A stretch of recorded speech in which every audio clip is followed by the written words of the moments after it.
সবাইকে আসসালামু আলাইকুম। আমি ঢাকার মেয়ে, ঢাকা থেকে হুসনে আরা বলছি। চলে আসলাম একটি ছোট ভিডিও নিয়ে। আশা করছি ভিডিওটা দেখলে আপনাদের কাছে ভালো লাগবে। তো এটা হলো আমার ছোট্ট একটি ছাদ বাগান। আর ছাদ বাগানের সাথে যে কিছু লিলি ফুল ফুটছে, কলি চলে আসছে আর ফুলও ফুটবে। তো যখন ফুটবে তখনও আপনাদের সাথে শেয়ার করব।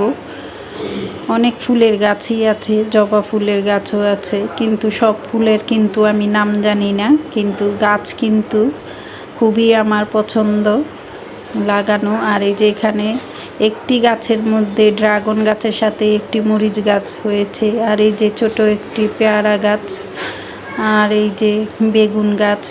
বেগুন একবার খেয়েছি আলহামদুলিল্লাহ, আবারও কিন্তু গোল বেগুন চলে আসছে। তাই এর আগেও ছিল, কিন্তু বানর এসে বেগুন খায়নি, কিন্তু কামড়িয়ে ফেলে রেখে গিয়েছে। আর এখানে আছে হলো কিছু চারা গাছ উঠছে, অনেক ধরনেরই গাছ আছে।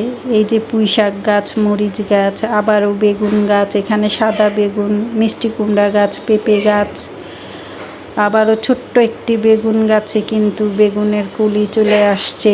আবার এখানে পেঁপে গাছ, আর এটা হলো চাল কুমড়ো গাছ। তাই ছোট ছোট চাল কুমড়ো চলে আসছে।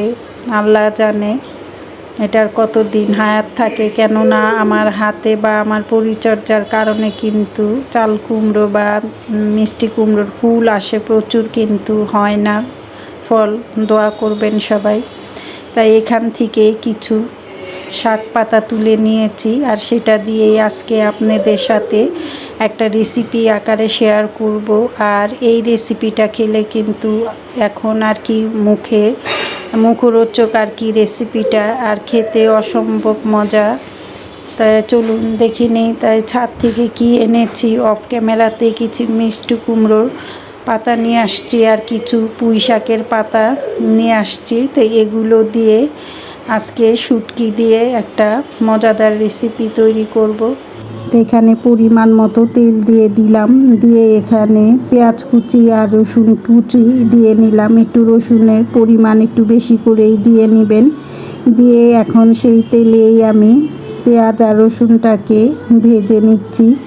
ভিডিওটা দেখতে দেখতে এই পর্যন্ত এসে কোনো আপু ও ভাইয়ারা যদি একটা লাইক না দিয়ে থাকেন, প্লিজ একটা লাইক দিয়ে দিবেন, আর আমার ভিডিওটা কমপ্লিট করবেন অ্যাড সহ।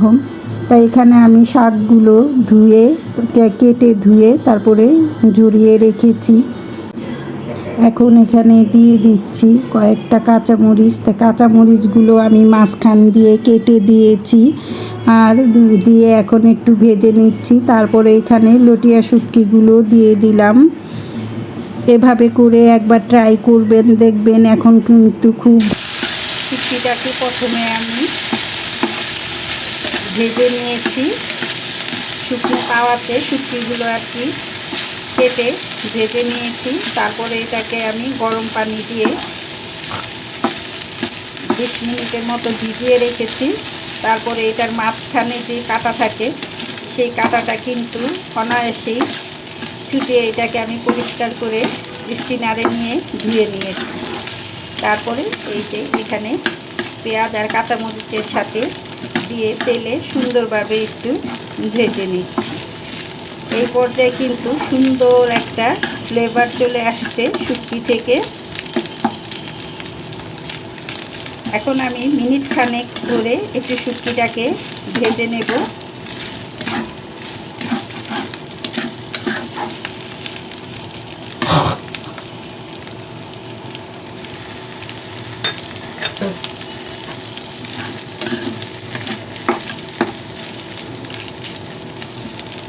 এবারে সামান্য সামান্য করে দিয়ে দিচ্ছি হলুদের গুঁড়ো, দিয়ে দিচ্ছি মরিচের গুঁড়ো, দিয়ে দিচ্ছি ধনিয়ার গুঁড়ো,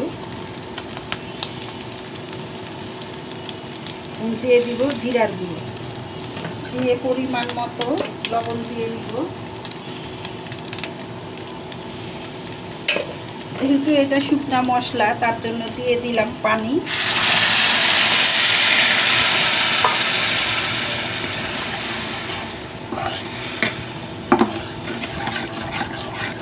এই সব কিছু দিয়ে এখন আমি ঢাকনা দিয়ে ঢেকে শুটকি এবং মশলাটাকে ভালো মতো কষে নেব। মশলাটা কষার সাথে সাথেই কিন্তু শুটকিটাও আরও সুন্দরভাবে কষে যাবে।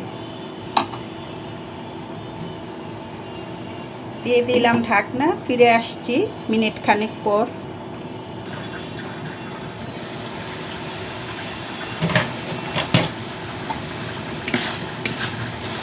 শুটকিটা কষে আসছে, একেবারে ভুনা ভুনা হয়ে গেছে। এই পর্যায়ে এখন আমি এখানে দিয়ে দিব ফ্রোজেন করা কাঁঠালের বিচি। এটাকে আমি ফ্রোজেন করে রেখেছিলাম, পরিষ্কার করে একটা ভাপ দিয়ে রেখে দিয়েছিলাম নর্মাল ফ্রিজেই। ওটা দিয়ে দিলাম, দিয়ে এখন বিচিটাকেও, কাঁঠালের বিচিটাকে একটু ভালোভাবে নেড়ে চেড়ে নিচ্ছি। বিচিগুলো কষানো হয়ে গিয়েছে এবং শুটকিটাও সুন্দরভাবে কষে গিয়েছে এবং কিছুটা সিদ্ধ হয়ে আসছে। এই পর্যায়ে এখন আমি এখানে দিয়ে দিব ধুয়ে রাখা যে শাক, সেই শাকগুলো দিয়ে দিচ্ছি। দিয়ে একটু ভালো করে নেড়ে চেড়ে দিচ্ছি। এখন ভালো করে মিক্স করে আমি ঢাকনা দিয়ে দিব। আর দেখবেন শাক থেকে কিন্তু অনেক পানি উঠবে, যেহেতু এগুলো আমার গাছের একেবারে টাটকা শাক। এটা কিন্তু খাওয়ার টেস্টই আলাদা। এখানে কোনো ফরমালিন বা কোনো অন্য কোনো জাতীয় সার মিক্স করা হয়নি, সম্পূর্ণই আল্লাহর নেয়ামত এখানে। তাই যাই হোক, এখন আমি ঢাকনা দিয়ে ঢেকে শাকটাকে সিদ্ধ করে ফিরে আসছি। আপনাদের একটু দেখিয়ে দিচ্ছি কতটা পানি উঠেছে শাক থেকে, দেখতেই পাচ্ছেন। এখন আমি ঢাকনা দিয়ে ঢেকে তারপরে বাকি একেবারে রান্নাটা কমপ্লিট করে ফিরে আসছি আপনাদের সাথে। হয়ে গেল আমার কুমড়ো শাক দিয়ে লটিয়া শুটকি রান্না। তা কেমন হলো আমার এই রেসিপিটা কমেন্ট করে জানাবেন। একটু কাছ থেকে দেখিয়ে দিচ্ছি, দেখুন মাশাল্লাহ মাশাল্লাহ সব কিছু একেবারে পারফেক্ট আছে। তো কমেন্ট করে জানাবেন কেমন হলো। আর চাইলে এভাবে বাজার থেকে কিনে এনেও কুমড়ো শাক দিয়ে লটিয়া শুটকি দিয়ে রান্না করে দেখবেন, খুবই সুস্বাদু এবং মজাদার হয়। আর এটা দিয়েই কিন্তু আপনি এক প্লেট ভাত অনায়াসেই খেয়ে নিতে পারেন। আর এখন যেহেতু গরমের দিন, এটাই কিন্তু আপনাদের কাছে খুবই ভালো লাগবে।